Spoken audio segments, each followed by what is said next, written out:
So we've played around with our curves a little bit more, and again, these aren't set in stone. Once we've started to adjust how the actual fur, how the actual horsehair looks, we can always come back and adjust these curves right up until the point when we do the final render. So don't worry about that just yet. So let's say we're happy with this position at the moment. So now we can start going in and adjusting the way these look. Now we have these obvious options just here, so we can make them longer by adjusting the length, make them wider, so that basically will just thicken up the hair.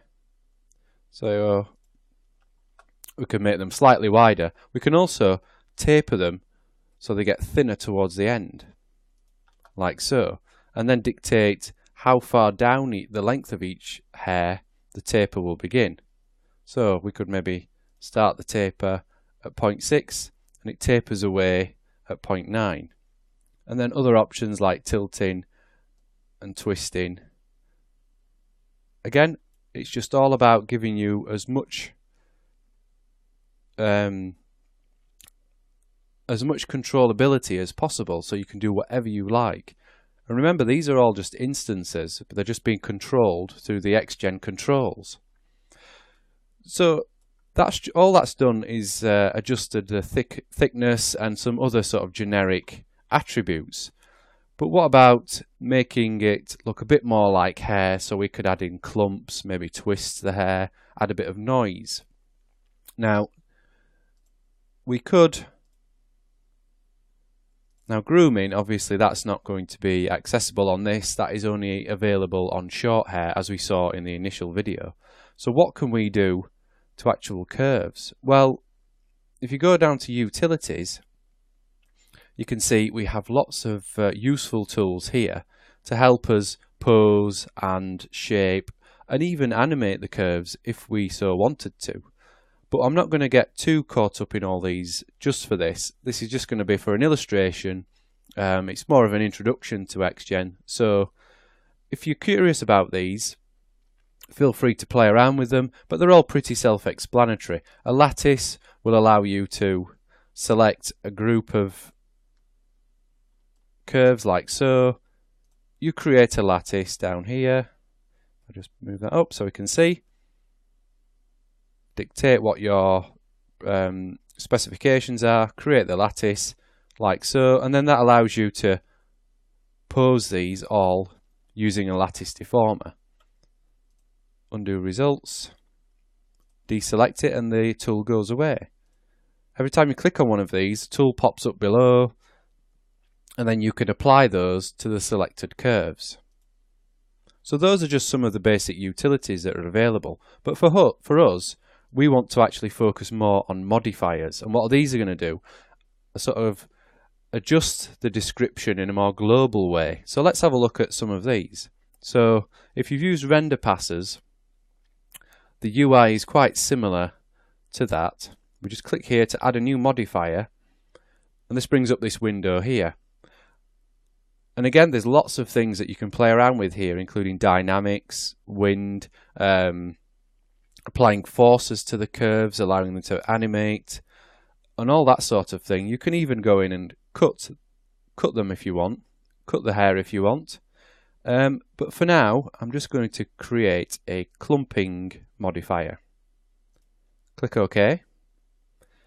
Now it comes down here, there's no clump guides found, because what we need to do initially is create a map, and the map will guide where the root of each clump is. Rather than it work and create a clump per guide, it's actually going to generate a map to work from. So initially we just scroll right down to the bottom, and we've got this option here, set up maps. So all we need to do in here is specify our density, so the number of points or clumps per unit area. So let's experiment a little bit, and we'll just set that to 0.5 maybe. And then we just click generate, and you can see there these short yellow hairs have just shown up, just to show us the density of the clumps. So there's maybe, let's generate a new one. maybe 0.1, because we don't want, that's better, because we don't want lots of little tiny clumps, we want big chunky clumps. So let's just leave it at 0.1 for now. And we'll leave everything else, and we're just going to click save. And that's generated the map for us. As you can see now, these are all forming into clumps.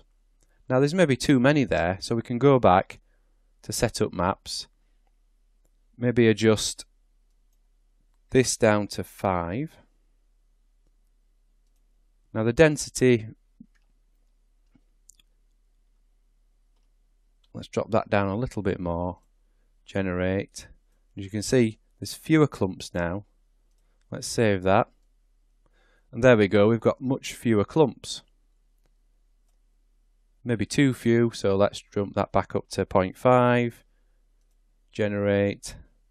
Save. So that's a little bit better. And those clumps will all update again if we start playing around with these guides. And as you can see, some of the clumps are now come away from the guides. But you don't need to worry about that. The guides are just there as purely as a guide. So we've got those clumps, we've got the clump map in place, and that's given us these clumps to start playing with. But now we can come down here and start to play around with some of these attributes. So the clump scale, so maybe the bottom of the clump, as you can see as I'm adjusting this, it's updating. Bottom of the clump is fatter. We could maybe add a point in the middle so that it gets really wide, and then thin, it tapers off at the end. Or maybe it gets thin and then at the end it splays out, like so. So maybe you don't want the clumps to be completely to a point, and that's just adding a bit of variety into the main. Let's go down to noise, and again we can just adjust these, but you have to put in a value. So let's put 10, just a random value. So maybe there's lots of noise at the end and not as much noise at the beginning. As you can see, it's updating in the preview. Sort of like that. But that's just a quick way to go in and add in a bit of variety to the main. We could go in and curl the end like so. You can see that updating there.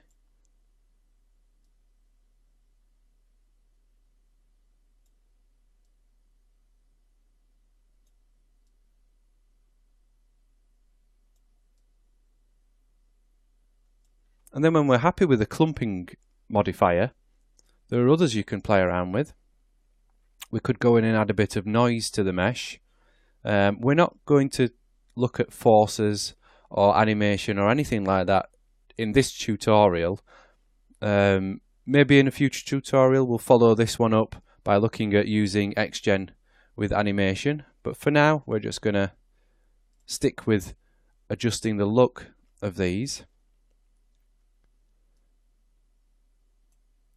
So did that create a noise? There we go. So again, we've got a noise modifier, and this is just like when we were playing with the clump. You can adjust this curve here to adjust how much noise there is progressing down each clump. And it may be you have to turn up the magnitude so you can visualize it a little bit better. That's affecting it a little bit more. So maybe less noise at the end, more noise at the beginning. But these are all here for you to play around with. And just like everything else in XGen, you have the values here, you have the sliders. And you can also go in and create custom expressions to give you even more control.